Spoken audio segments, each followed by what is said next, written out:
Ang aking asawa, ang humahawak sa lahat ng transaksyong pinansyal sa bahay namin, lahat ng pagpapadala ng pera, bawat bayarin, bawat investment account, lahat yun ay dumadaan sa kanya at sa kanya lang.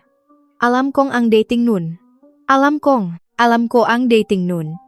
Pero kapag mahal mo ang isang tao, kapag pinakakatiwalaan mo ang isang tao, tulad ng pagtitiwala ng isang 28 anyos na babae sa lalaking pinakasalan niya sa isang hardin na napapalibutan ng mga gumamela at luha ng lola niya, sinasabi mo sa sarili mo na hindi yon pag-control. Sinasabi mo sa sarili mo na yon ay pagmamahal.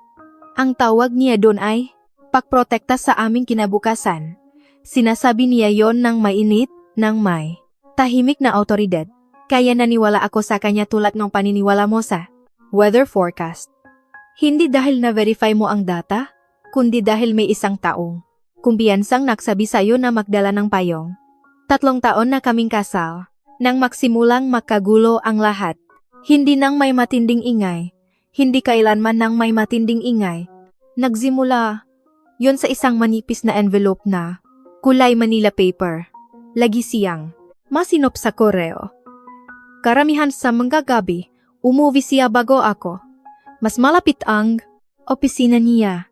At pagdating ko sa pinto, nakayos na ang koreo, nakafile na ang nga bayarin, nakabukas na ang nga envelope at nakalagay sa basurahan para sa recycling sa ilalim ng lababo sa kusina. Maliit na bagay lang yon.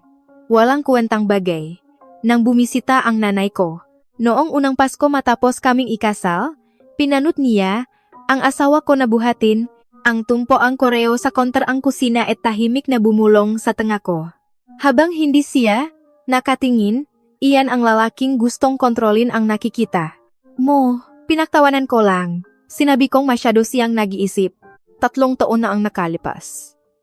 Ang envelope na nagpabago ng lahat ay dumating noong Martes. Alam kong Martes dahil nag-overtime ako ng gabing yon. Isang client presentation na humaba. At umuwi ako ng halos alas 8 na. Nasa driveway ang sasakyan ng asawa ko. Bukas ang mga ilaw sa kusina. At pagpasok ko sa pinto sa gilid na may laptop bag sa balikat ko, napansin ko agad na walang laman ang maliit na basket na nilalagay namin sa counter na kusina para sa mga dumarating na koreo. Lagi yung walang laman pagdating ko. Normal yon. Ang hindi normal ay ang manipis na pirasoong punit na papel sa sahig sa tabi ng basurahan para sa recycling. Isang sulok ng envelope, kulay cream na, may bahagyang return address, na hindi ko nakilala bago ko pa man basahin. Pinulot ko yon. Nakasulat, Santos and Reyes Fiduciary Services. At dun nagtapos ang papel. Nilagay ko yon sa counter. Sabi ko sa sarili ko wala lang yon. 2 linggo. Pagkatapos, bumaksak ang asawa ko sa opisina niya. Tinawagan ako nga asistan niya ng 11:43 noong Huwebes ng umaga. Sinabi niyang sumasakit daw ang dibdib niya, na tinawag ang mga paramedi, na dinadala siya sa St. Luke's Medical Center. Nasa sasakyan na ako bago pa man niya matapos ang pangungusap. Stable na siya. Pagdating ko, isang cardiac episode. Ang sabi ang doktor, hindi heart attack, kundi isang seryosong aritmia na nangangailangan ng agarang pagsubaybay. Mananatili siya sa ospital ng hindi bababa sa 3 hanggang 4 na araw. Nakatulog siya buong hapon dahil sa gamot. Mas maliit siya sa hospital, bed kaysa sa nakita ko siyang dati. Hinawakan ko ang kamay niya ng 2 oras bago ko maalala na wala akong ideya kung paano babayaran ang mortgage, utang sa bahay. 2 yon sa loop ng 5 araw. Lagi yung nakaset up sa automatic withdrawal. Lagi niyang sinasabi sa akin mula sa joint checking account. Maliban lang na hindi ko kailanman nalogin ang account na yon. May sarili akong checking account, yung itinago ko bago kami ikasal, kung saan dumadaan ang direct deposit ko at kung saan ako nagbabayad ng grocery at gas at malilit na personal na bagay. Ang mortgage, mga utilities, bayad sa sasakyan, insurance, lahat yun ay sa kanya. Nakalagay ang pangalan ko sa lahat technically. Sinigurado niya yon. Protektado ka. Lagi niyang sinasabi. Lahat ay nakapangalan sa ating dalawa. Nagmaneho ako sa BPI branch sa Ayala Avenue, kinabukasan ng umaga. Dala ko ang aming marriage certificate, driver's license, at ang mortgage. Statement na nahanap ko matapos ang 40 minuto NG paghahanap sa filing kabinesa. Opisina niya sa bahay. Ang branch manager ay isang babae na ang pangalan ay Aling Nena, nasa kalagitnaan ng 50s na may reading glasses sa isang beaded chain sa lake. At yung uringay kalmado, pantay na ekspresyon na nabubuo matapos ang maraming taon ng pagbibigay ng magandang at masamang balita sa isang mesa. Tinipa niya ang pangalan niya at ang address namin sa system. Tinipa niya ulit. Tinitigan niya ang screen niya ng mas matagal kaysa sa nakasanayan. Maari ba akong magtanong? Sabi niya nang hindi tumitingin. Ano ang iyong kaunayan sa account holder?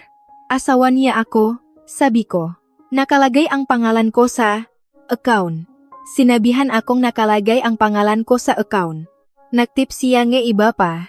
Tinitigan niya ang screen. At pagkatapos ay gumawa siya ng isang bagay na hindi ko inaasahan. Hiniling niya sa akin na maghintay. Sandali. At tumayo siya at lumakad papunta sa isang back office at isinara ang pinto sa likod niya. Umupo ako sa isang upuan sa harap ng mesa niya at tinitigan ang nakaramang print sa dingding. Isang watercolor ng isang coastal town na hindi ko nakilala. At naramdaman ko ang isang malamig na pakiramdam na naksimulang humulaw sa loob ko. Hindi takot, eksakto. Isang bagay na mas tulad ng pakilala. Ang pakiramdam na nararamdaman mo kapag ang isang bagay na kalahati lang, ang alam mo ay nagiging isang bagay na lubos mong alam. Bumalik si Aling Nena kasama ang pangalawang babay, mas bata, na nagbakilala bilang compliance officer ng branch. Umupo sila. Nang makasama, ipinaksama ni Aling Nena ang kanyang makamay. Ginang Guzman, sabi niya, gusto kong maging diretso sa iyo. Ang joint checking account na nanonay sa iyong address ay isinara 8 buwan na ang nakalipas. Ang pondo ay inilipat sa isang single holder account. Wala ang pangalan mo sa account na yon. Narinig ko ang sarili kong hiniling sa kanya na ulitin yon. Ginawa niya ang mortgage. Sabi ko, ang bayad sa mortgage. Ang account na yon ay kumukuha mula sa single holder account. Sabi niya, nakalista ka bilang co-borrower sa mortgage. Kaya technically, kanino nakarehistro ang single holder account? Nagpahinga siya. Hindi ko maaring ibahagi ang impormasyon ng account holder para sa isang account na hindi ka konektado. Nakalagay ba yun sa pangalan ng asawa ko? Isa pang pahinto. Mas maikli sa pagkakataong ito, maaari kong kumpirmahin na ang account na naunay sa iyong mga bayad sa mortgage ay nakarehistro sa isang tao sa sistem ng branch na ito.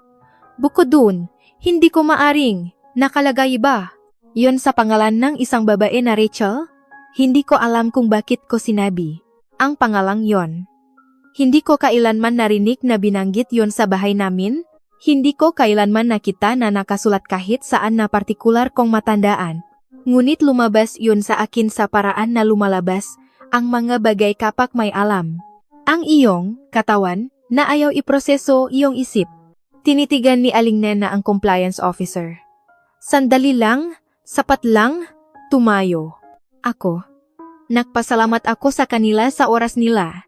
Lumabas akong bangko patungo sa simoy ng Oktubre at umupo sa sasakyan ko sa parking lot at hindi umiyak na ikinagulat ko dahil lagi kong inisip na kapag dumating ang sandaling ito, ang sandaling malaman mong hindi ang buhay mo ang pinaniniwalaan mong ito, iyak ka. Sa halip, naramdaman kong kalmado at malinaw at napakatahimik. Nagmaneho ako. Pauwi. Bumalik ako sa opisina niya. Tiningnan ko sa filing cabinet noong nakarang gabi para sa mortgage statement. Ngunit mabilis lang akong tumingin. Sa paraan na tumitingin ka kapag naktitiwala, kapasa kung ano ang makikita mo. Umupo ako sa sahig sa harap ng kabinet at nilusot ko ang lahat. Mayroong tax returns para sa huling 4 na taon. ang aming joint returns. Tama ang nakalistang kita niya. Tama ang nakalistang kita ko. Kinuha ko ang pinakabago at sinundan ang bawat linya gamit ang daliri ko. Linya 8, linya 9, ang mga schedules, ang mga attachments. Sa Schedule B, sa ilalim ng interest at dividends, mayroong account number na hindi ko nakilala.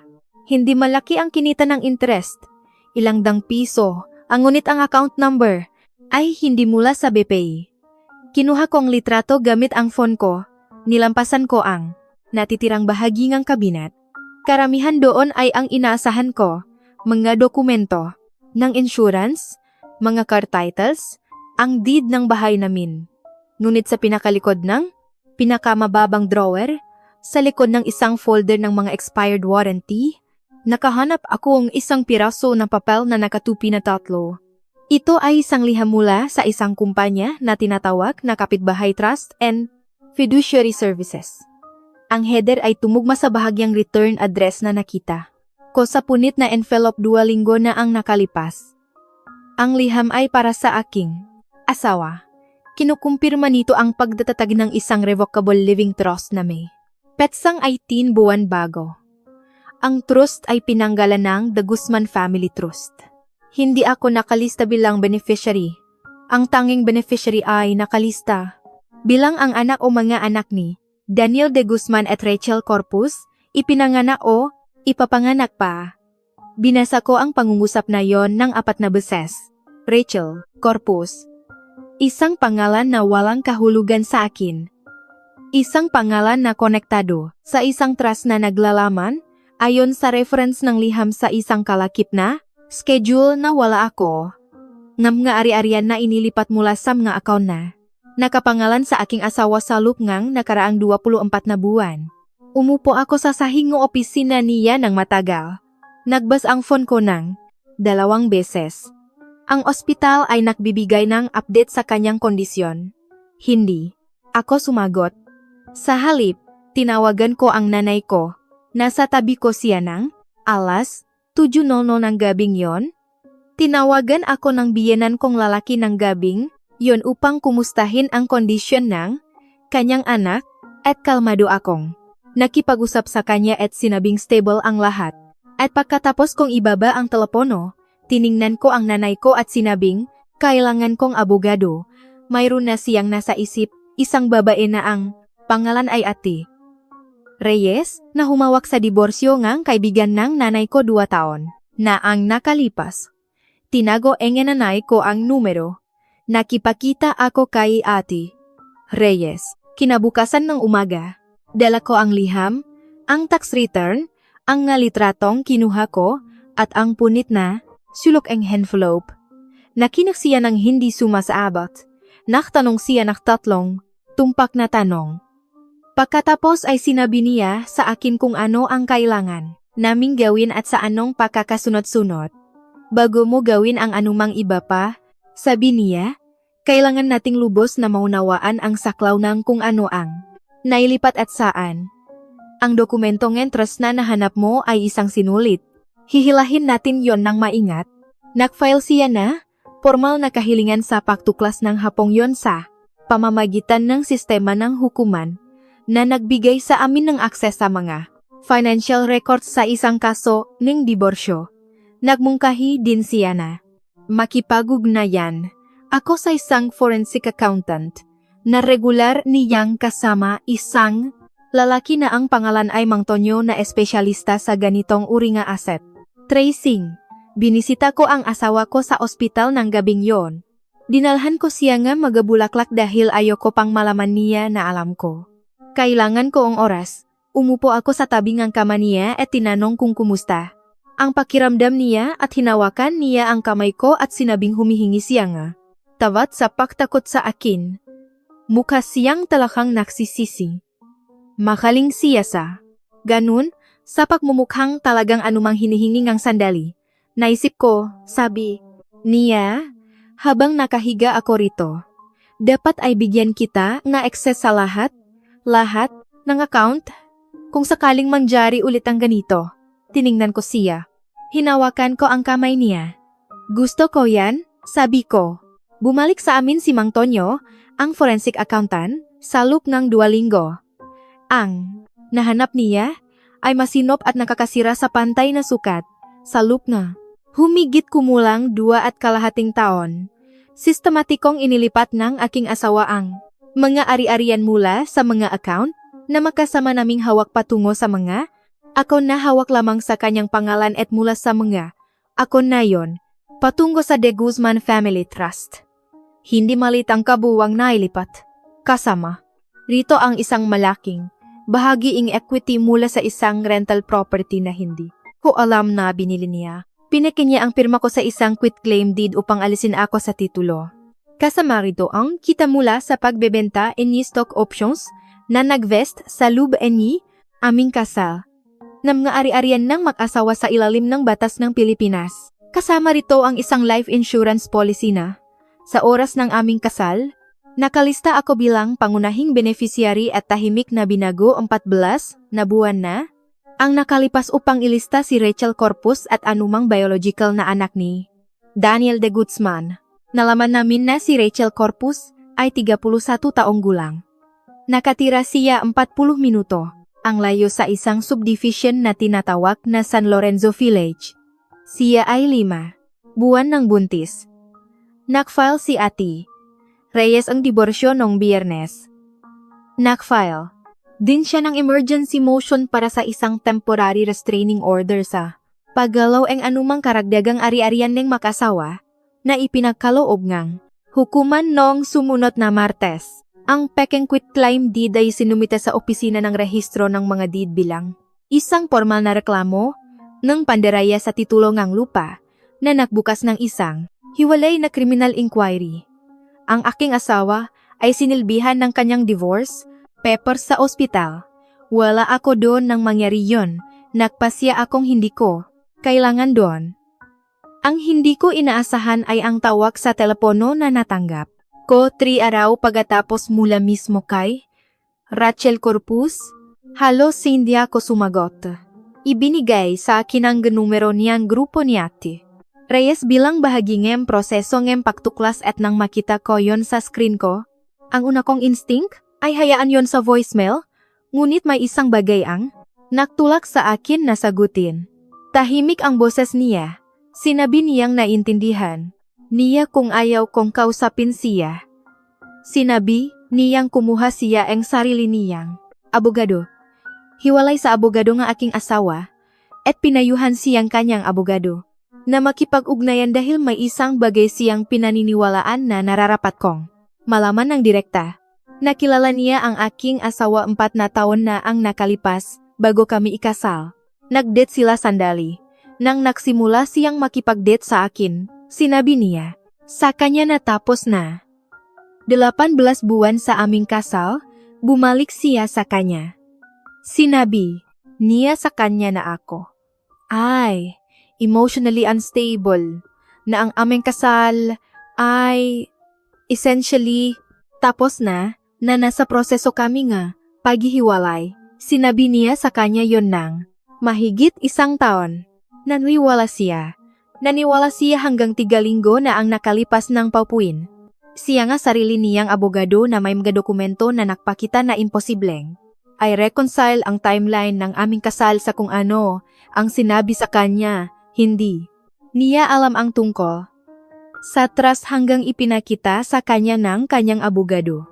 Hindi niya alam ang tungkol sa pagbabago ng life insurance. Alam niya ang tungkol sa relasyon at alam niyang makakaroon siya nga anak niya. Ngunit hindi niya alam na siya ang itinalagang financial beneficiary ng mga ari-arian na inalis mula sa isang asawa na sinabihan niyang halos wala na. Hindi ako humihingi ng tawad, sabi niya. Nagtatanong ako kung may kailangan ka mula sa akin upang siguraduhin na sagutin niya ito. Sinabi ko sa kanya na mayroon. Sinabi ko sa kanya na sabihin sa kanyang abogado na makipag-ugnayan kay Ate Reyes. Ginawa niya. Tinawagan ako ang biyenan kong babae 2 araw pagkatapos maging public record ang pag-file ng diborsyo. Umiyak siya.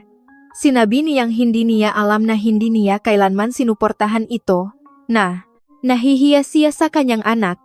Naniwala ako sa kanya. Lagi siyang mabait sa akin. Nagdadala ng pagkain kapag may sakit ako. Tumatawag. Sa kaarawan ko bago pa man ang asawa ko. Tinanong niya kung may magagawa siya.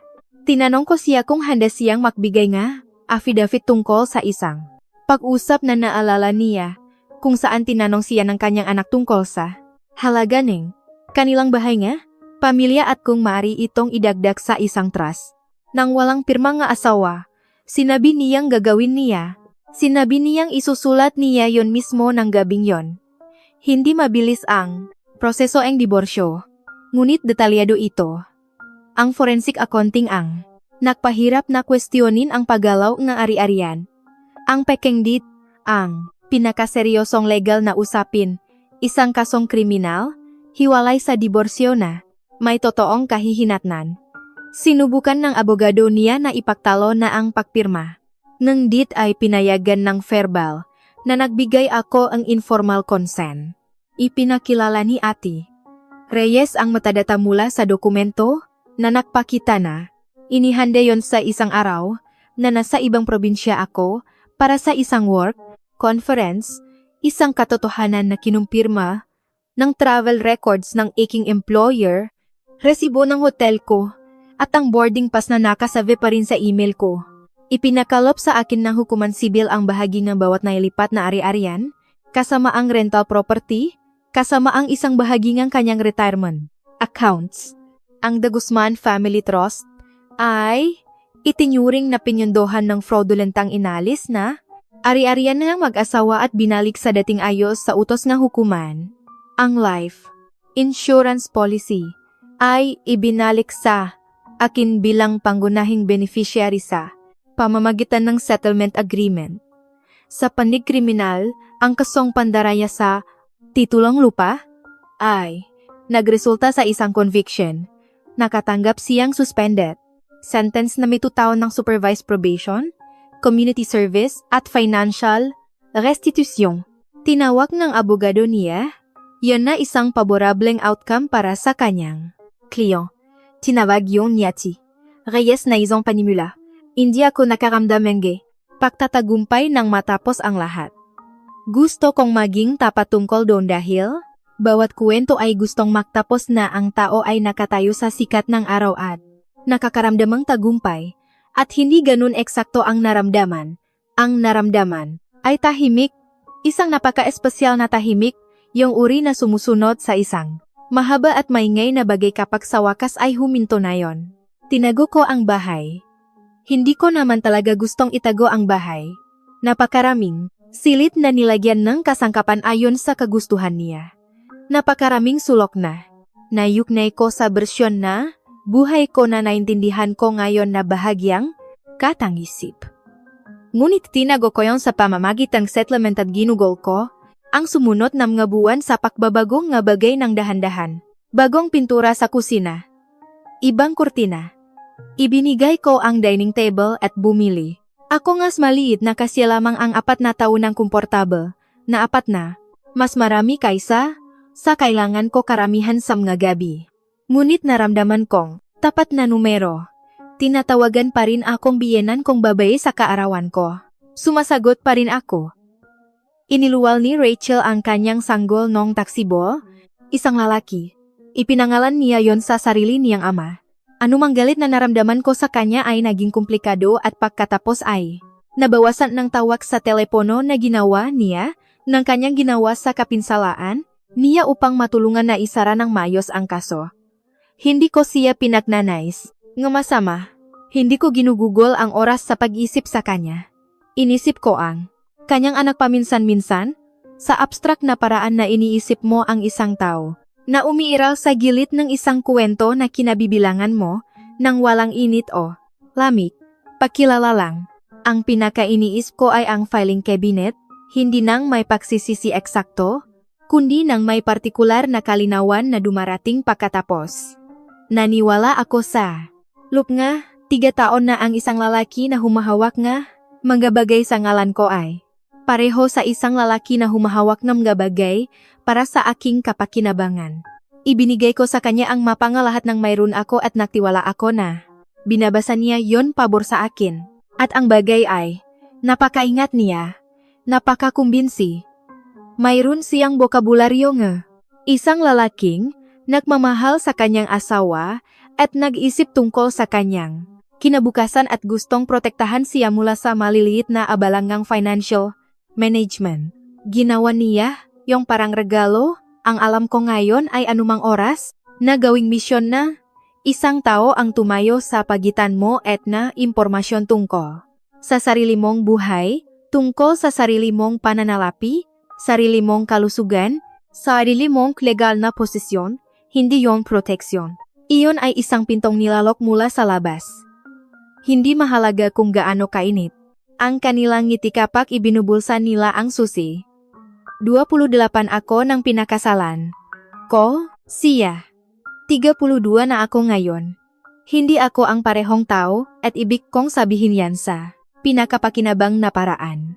Mayroon akong brokerage account sa pangalan ko na sinusuri ko bawat buwan. Alam ko ang credit score ko. Nakipakita ako sa sarili kong estate attorney at lubos kong naiintindihan kung anong mga dokumento ang may pangalan ko at kung ano ang ibig sabihin ng bawat isa sa kanila. Alam ko kung ano ang revocable trust. Alam ko ang pagkakaiba sa pagitan ng joint tenancy at tenancy in common. Alam ko kung paano basahin ang isang quitclaim deed. Alam ko kung ano ang ibig sabihin ng fiduciary sa isang envelope return address at hindi ko na kailanman ilalagay yon sa basurahan para sa recycling nang hindi mo na binubuksan. Mayroon akong gustong sabihin sa sinumang nakikinig nito at nakakakilala nga. Isang bagay. Hindi kinakailangan ang nga partikular na detalye, hindi ang dokumento ng trust, hindi ang pekang deed, hindi ang selyadong bank account, kundi ang pakiramdam. Ang pakiramdam na ang iyong akses sa sarili mong buhay ay tahimik na pinamamahalaan ng isang tao na nagpasya sa mga dahilan na hindi niya kailanman lubos na ipapaliwanag na mas mabuti ka nang hindi alam. Ang pakiramdam kpanunod gisang tao na ibulsa ang koreo bago ka makarating sa pinto. Ang tiwala ay hindi pareho sa paggalang. Ang pag-ibig ay hindi pareho sa pagsuko. Pinapayagan kang malaman ang numero sa sarili mong bank account. Pinapayagan kang basahin ang mga dokumento na may pangalan mo. Pinapayagan kang pumasok sa isang bangko at magtanong tungkol sa sarili mong pinansyal na buhay nang hindi kailangang humingi ng tawad para doon. Alam ko yan ngayon sa paraang hindi ko na maaring hindi malaman. Matagal nang wala ang magumamela mula sa kasal namin, siyempre. Ngunit, itinago ko ang panyoong lola ko mula sa araw na yon, yung ipiniit niya sa palat ko bago ako lumakat sa isla. Nakatupi yon sa pinakamataas na driver na aking aparador. Ngayon, sa bahay, na may mga bagong kurtina at mas maliit na mesa at ang filing, cabinet na malaya kong binubuksan, nang walang pag-atubili sa tuwing kailangan ko.